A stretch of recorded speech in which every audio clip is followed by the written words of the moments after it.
முன்னாள் பிரதமர் வாஜ்பாயே காலில் விழுந்து ஆசி பெற்ற சின்ன பிள்ளைக்கு பிரதமர் மோடி வீடு வழங்கும் திட்டத்தில் வீடு வழங்கவில்லை என்று புகார் எழுந்துள்ளது.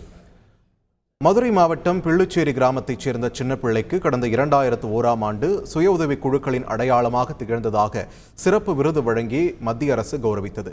அந்த விழாவில் அப்போதைய பிரதமர் வாஜ்பாய் சின்ன பிள்ளை காலில் விழுந்து ஆசி பெற்றது ஒட்டுமொத்த நாட்டின் கவனத்தையும் ஈர்த்தது. மேலும் கடந்த 2019ஆம் ஆண்டு சின்ன பிள்ளைக்கு பத்மஸ்ரீ விருதும் வழங்கி கௌரவிக்கப்பட்டது. இந்த சூழலில் 2 ஆண்டுகளுக்கு முன்னர் பிரதமரின் அனைவருக்கும் வீடு திட்டத்தில் சின்ன பிள்ளைக்கு வீடு கட்டித் தருவதாக உறுதியளிக்கப்பட்டு அப்பன் திருப்பதி அருகே நிலம் ஒதுக்கப்பட்டது. ஆனால் இதுவரை வீடு ஒதுக்கவில்லை என சின்ன பிள்ளை ஆதங்கம் தெரிவித்துள்ளார். பாட்டுக்கு வீட்டில் இருந்தவங்கள வந்து 2 வருஷமாச்சு வீட்டுக்குள்ள வந்து எனக்கு பொண்ணாட வச்சு உனக்கு வீடு கட்டித்தாரா அப்படின்னு சொல்லி வந்தாங்க. சரின்னு நானும் கட்டி கொடுப்பான்ட்டு இருந்தேன். பட்டாவையும் வாங்கி வச்சு இப்போ 2 வருஷம் ஆச்சு. வந்து பார்த்தா 1 சென்ட்டுன்னு சொன்னாங்க. அது பிரச்சனை அது இதுன்னு சொன்னாங்க. ஒன்றுமே இன்னும் தெரியலை.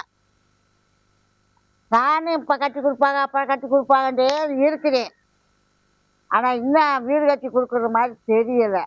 நான் தான் இங்கே வாங்கியாந்து வீடு எல்லாத்துக்கும் கட்டி கொடுத்தேன். எனக்குன்னு நான் கட்டிக்கிறல. இப்போ வீடு இல்லாமல் மய வீட்டோட தான் ஒரு தாபாரத்துக்குள்ளே நானும் இருக்கேன். அவன் கட்டி கொடுக்காது ஒரு வீடு கூட வாங்கினேன். பிடிச்சி வாடகைக்கு சரியாம வாங்கி கொடுத்தா கூட போதும். சாமியெல்லாம் அரசாங்கத்தில் இருக்கிற எல்லாரும் சேர்ந்து எனக்கு ஒரு வீடு கட்டி கொடுங்க. செய்திகளை உடனுக்குடன் தெரிந்து கொள்ள உடனே சப்ஸ்கிரைப் பண்ணுங்க.